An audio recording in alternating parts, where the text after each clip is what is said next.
بسم اللہ الرحمن الرحیم لخمسۃ اطفی بہا حر الوباء الحاطمہ المصطفیٰ والمرتضیٰ وابناہما والفاطمہ۔ آج 15 رمضان مبارک اور آج کا دن وہ ہے کہ سیدتنا فاطمۃ الزہرا رضی اللہ تعالی عنہا کے گلشن کے مہکتے پھول اپنے نانا جان رحمت عالمیان صلی اللہ تعالی علیہ وآلہ وسلم کی آنکھوں کے نور، راکب دوش مصطفیٰ ہمارے پیارے نبی حضرت محمد مصطفیٰ صلی اللہ تعالی علیہ وآلہ وسلم کے کندھوں پر سواری کرنے والے سردار امت حضرت سیدنا امام حسن مجتبی رضی اللہ تعالی عنہ کی ولادت کی شب ہے، اور 15 رمضان مبارک سن 3 ہجری میں مدینہ منورہ میں آپ پیدا ہوئے۔ نبی مکرم علیہ الصلوۃ والسلام نے آپ کا نام حسن رکھا، آپ کی کنیت ابو محمد ہے، اور سبط رسول یہ نبی مکرم علیہ الصلوۃ والسلام کے نواسے، اور ریحانۃ الرسول نبی مکرم علیہ الصلوۃ والسلام ان کو جب سونگا کرتے تھے تو کہا کرتے تھے یہ میرے دنیا کے پھول ہیں۔ تو اس اعتبار سے اللہ تبارک و تعالیٰ نے آپ کو مقام و مرتبہ عطا فرمایا۔ حضور اکرم صلی اللہ تعالی علیہ وآلہ وسلم کی چچی حضرت ام الفضل حضرت عباس رضی اللہ تعالیٰ عنہ کی زوجہ مبارکہ، انہوں نے خواب دیکھا اور خواب کی تعبیر کے لیے حضور کی بارگاہ میں حاضر ہوئی۔ عرض کہ یا رسول اللہ، میں نے خواب دیکھا ہے کہ آپ کے جسم کا کوئی ٹکڑا آپ کے جسم سے جدا ہوا اور میری گود میں آ کر وہ گرا۔ تو نبی مکرم علیہ الصلوۃ والسلام نے فرمایا تم پریشان نہ ہو، یہ تو خوشی کی بات ہے کہ میری بیٹی حضرت سیدہ فاطمہ کے گھر اللہ تبارک و تعالیٰ کسی لڑکے کو پیدا فرمائے گا اور وہ تمہاری گود میں آئے گا۔ تو دیکھیے خواب کیا اور تعبیر کتنی پیاری اور کتنی عظیم الشان ہے۔ اسی لیے جب آپ کی پیدائش ہوئی تو ہمارے پیارے آقا صلی اللہ تعالی علیہ وآلہ وسلم نے آپ کے کان میں آذان کہی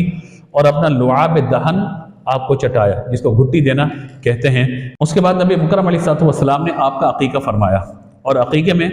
حضور اکرم صلی اللہ تعالی علیہ وآلہ وسلم نے 2 دمبے ذبح فرمائے۔ عقیقے میں سنت یہ ہے کہ 7ویں دن بچے کا نام رکھا جائے، اس کے سر کے بالوں کو اتارا جائے، اور 7ویں دن اس کا عقیقہ کیا جائے۔ 7ویں دن نہ کر سکیں، 14ویں دن 21ویں دن سنت ہے، ورنہ اس کے بعد عمر بھر میں جب کریں گے انشاءاللہ عقیقی سنت ادا ہو جائے گی۔ لیکن بہتر یہ ہے کہ بچے کی پیدائش کے 7ویں دن اگر اللہ نے وسعت دی ہے تو لڑکی کے لیے ایک حصہ ہوتا ہے، وہ بکرا بکری کوئی بھی ہو سکتا ہے، اور لڑکے کے لیے 2 حصے ہوتے ہیں، اور اگر وسعت نہ ہو اور اگر ایک حصہ بھی کر دیا تب بھی لڑکے کی طرف سے یہ کفایت ہو جائے گا۔ یہ غلط فہمی بھی دور کیجئے کہ لڑکے کے لیے بکرا، لڑکی کے لیے بکری ہونی چاہیے، یہ نہیں، دونوں میں سے کوئی بھی حصہ کیا جا سکتا ہے۔ جہاں تک کہ اگر قربانی کے جانور میں عقیقہ کرنا چاہیں اس میں بھی کیا جا سکتا ہے، اور قربانی کے جانور کی جو شرائط ہے نا، یعنی ان کی عمروں کے اعتبار سے بے عیب ہونا، اتنے سال کا ہونا، یہی تمام شرائط عقیقے کے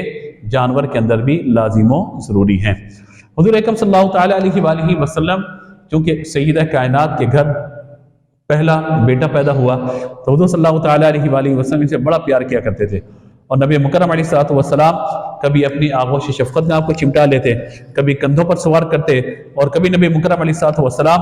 آپ کی انگلی پکڑ کر آپ کو لے کر چلا کرتے تھے۔ معمولی سی تکلیف پر نبی مکرم علیہ الصلوۃ والسلام بے قرار ہو جایا کرتے تھے، اور آپ کو دیکھنے اور پیار کرنے کے لیے سیدتنا فاطمہ رضی اللہ تعالیٰ عنہ کے گھر تشریف لے جایا کرتے تھے، اور آپ رضی اللہ تعالیٰ عنہ بھی اپنے پیارے نانا جان صلی اللہ تعالیٰ علیہ وآلہ وسلم سے اتنے مانوس تھے کہ بعض علماء نے تو یہاں تک لکھا ہے کہ آپ نماز کی حالت میں پشت پر سوار ہو جاتے، کبھی حضور کی داڑھی سے کھیلنے لگتے، لیکن حضور صلی اللہ تعالی علیہ وآلہ وسلم نے کبھی آپ کو نہ ڈانٹا، نہ ہی کبھی جھڑکا، نہ اپنے آپ سے دور کیا۔ ایک دفعہ کا ذکر ہے اور ترمذی کی حدیث مبارکہ ہے کہ آپ حضور کے کندھوں پر شان مبارک پر سوار ہیں، کسی نے دیکھ کر کہا کہ صاحبزادے آپ کی سواری کتنی پیاری ہے، یعنی آپ کتنی اچھی سواری پر سوار ہیں۔ تو نبی مکرم علیہ الصلوۃ والسلام نے فرمایا تم نے سواری کو دیکھا، سوار کو بھی تو دیکھو کتنی عظمت والا ہے۔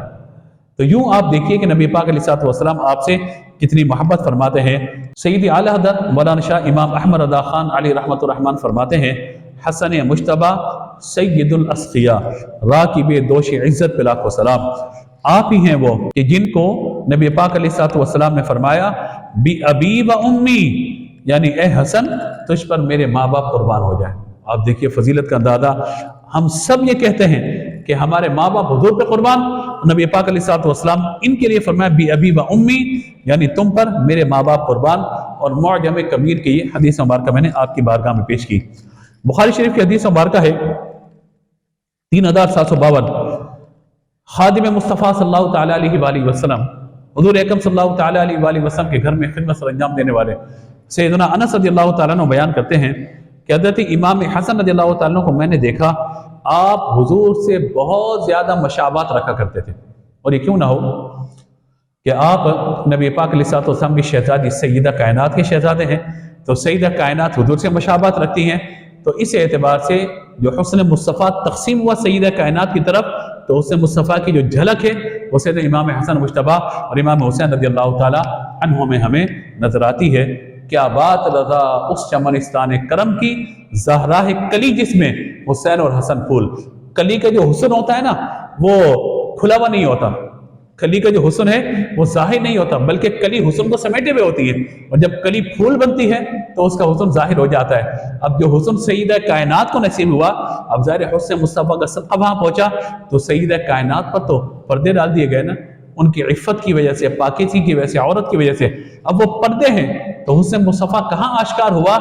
ایک حسن کی طرف گیا، ایک حسین کی طرف گیا، تو گویا کہ ان کا مادہ جو حسن ہے وہ یہاں پر آپ کو حسن کی صورت میں نظر آتا ہے، حسین کی صورت میں نظر آتا ہے، یعنی یہ حسن بھی ہیں، حسین بھی ہیں، حسین بھی ہیں۔ تو اس اعتبار سے آپ ہی دیکھیے کہ نبی پاک علیہ الصلوۃ والسلام سے اتنی بڑی مشابہت آپ رکھتے ہیں، اور آپ کو یہ بشارت بھی عطا فرمائی گئی۔ بخاری شریف کی حدیث مبارکہ ہے 2704، نبی مکرم علیہ الصلوۃ والسلام نے بیان فرمایا کہ میرا بیٹا، یعنی اپنی گود میں بٹھایا، تو میں ان نبنی ھذا سید، میرا بیٹا سردار ہے، ان قریب تم دیکھو گے کہ مسلمانوں کے دو گروہوں میں جھگڑا ہو جائے گا، اور میرا یہ بیٹا آگے بڑھے گا اور مسلمانوں کی دو جماعت میں صلح کروا دے گا۔ حضرت علی اور حضرت امیر معاویہ رضی اللہ تعالی عنہما کے درمیان جو ایک غلط فہمی کی وجہ سے جنگ کا معاملہ ہوا، تو حضرت سیدنا امام حسن مجتبیٰ رضی اللہ تعالی عنہ نے جب اپنے بابا جان کی شہادت کے بعد خلافت کے منصب کو سنبھالا، تو آپ نے دیکھا کہ مسلمانوں میں چپکلش ہو رہی ہے، آپ آگے بڑھے اور آپ نے مصلح امت کا کردار کرتے ہوئے، امت میں ایک اصلاح کا کردار ادا کرتے ہوئے آپ نے دونوں گروہوں میں صلح کروا دی۔ تو لہٰذا جب حضرت امام حسن رضی اللہ تعالی عنہ نے مسلمانوں کے گروہ میں صلح کروا دی، تو جو حضرت علی کے ساتھ ہیں وہ بھی مسلمان ہیں، جو حضرت امیر معاویہ رضی اللہ تعالیٰ عنہ کے ساتھ ہیں وہ بھی مسلمان ہیں، ان میں سے کوئی بھی غیر مسلم نہیں ہے، کیونکہ حضور نے فرمایا تھا مسلمانوں کی دو جماعت میں صلح کروائیں گے۔ تو صلح حسن ہمیں یہ بتاتی ہے کہ مسلمانوں میں صلح کروائی گئی، جو اس طرف تھے یہ بھی مسلمان، جو اس طرف تھے وہ بھی مسلمان تھے۔ تو یوں ہمیں صحابہ کرام علیہم رضوان کے بارے میں کبھی بھی غلط الفاظ میں یا زبان درازی کرتے ہوئے ہمیں احتیاط کرنی چاہیے، کسی بھی صحابی کے بارے میں کوئی غلط جملہ ہمیں اپنی زبان سے نہیں نکالنا چاہیے۔ آپ نہایت رحم دل تھے، سخی تھے، عبادت گزار تھے، عفو درگزر کرنے والے تھے، اور آپ کی یہ عادت مبارکہ تھی، فجر کی نماز کے بعد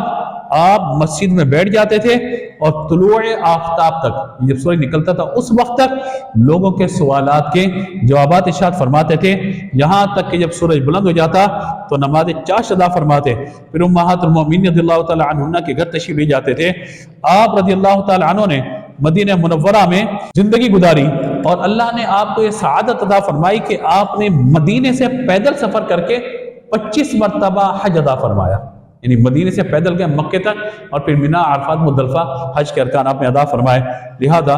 آپ کی شان کتنی بلند و بالا ہے، اور سخاوت کا معاملہ یہ ہے کثرت سے صدقہ فرماتے تھے۔ 2 مرتبہ آپ نے اپنا سارا مال اور 3 مرتبہ آدھا مال اللہ کی راہ میں خیرات کیا، کسی زہر دینے والے نے آپ کو زہر دیا، اور بعض روایات کے مطابق 28 سفر،